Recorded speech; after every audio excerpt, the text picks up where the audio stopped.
এই গোলাম আবার সেই মানুষটার সাথে দেখা করতে চায়, কিছু আঙ্গুর এবং খাজুরের প্রয়োজন।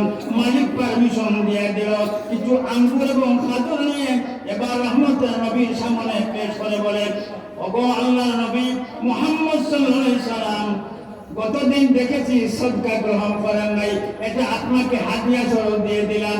নবীজি বললেন আলহামদুলিল্লাহ, আমিও খাবো, আমার সাহাবায়ে কেরাম খাবেন। জুড়ে বলেন সুবহানাল্লাহ।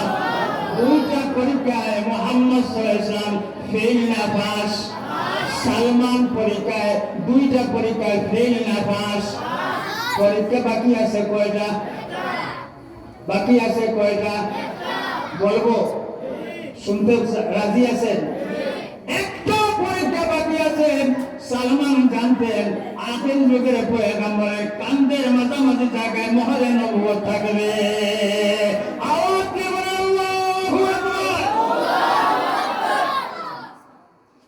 এবার সালমান ফারসি রাদিয়াল্লাহু তাআলা মনে মনে ভাবেন, আজ না চলে যাই, আরো কিছুদিন পর আসবো, দেখবো আপনার কান্দের মাঝামাঝি জায়গায় মোহরে নবুয়ত আছে কিনা।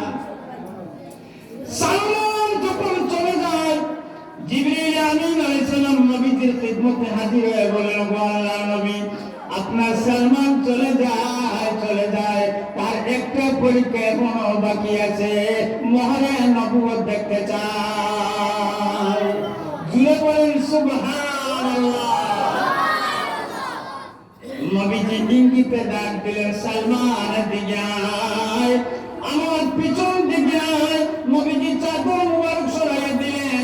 সালমান ফারসি রাদিয়াল্লাহু তাআলা মোহরে নবুয়ত দেখলেন, চুমা দিলেন, আর নবীজির রহমতি বরকতি হাতে হাত রেখে বললেন, ইয়া রাসূলুল্লাহ, সালমান আর যুদ্ধ করতে পারবো না, এবার থেকে ইসলামের চাদর আমি গ্রহণ করে নিলাম। আশহাদু আল্লা ইলাহা ইল্লাল্লাহ ওয়া আশহাদু আন্না মুহাম্মাদার রাসূলুল্লাহ।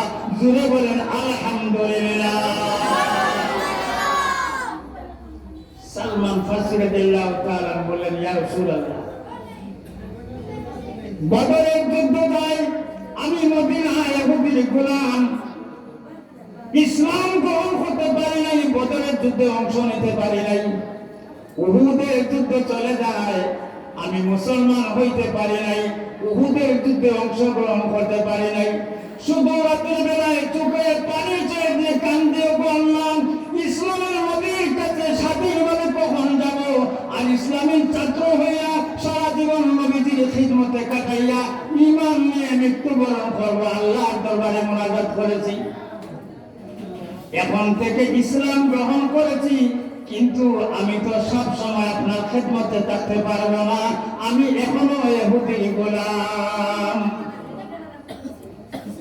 নবীজি বলেন, সালমান ফারসি, তোমার মালিকের সাথে আলাপ করেন, তোমার মালিক কি তোমাকে মুখান্তর বানাতে পারবে? টাকা পয়সার বিনিময় কি তোমাকে মুক্তি দিতে পারবে? সালমান ফারসি রাদিয়াল্লাহু তাআলা মালিকের সাথে আলাপ করলেন। মালিক মনে মনে চিন্তা করেন, গোলামটা যদিও ভয়ভীত, কিন্তু বড় ভালো আমানতদারি আছে। তবে সালমান ফারসি রাদিয়াল্লাহু তাআলা দুইটা শর্ত তোমাকে লাগাইয়া দিলাম। আমাদের সিলেটের একটা পরিভাষা আছে, না নমন তেল হোগা, না রাধা কা নাচ হোগা।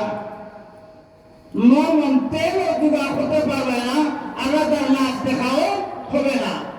কঠিন দুইটা শর্ত জুড়ে দিল সালমান ফারসির মনে। বেহুদি মালিক, 40 উকিয়া সোনা যদি দিতে পারো, গিনি সোনা দিতে পারো, তাহলে একটা শর্ত পূর্ণ হইল। 40 উকিয়া বাংলাদেশের হিসাবে 6 কেজি পরিমাণ সোনা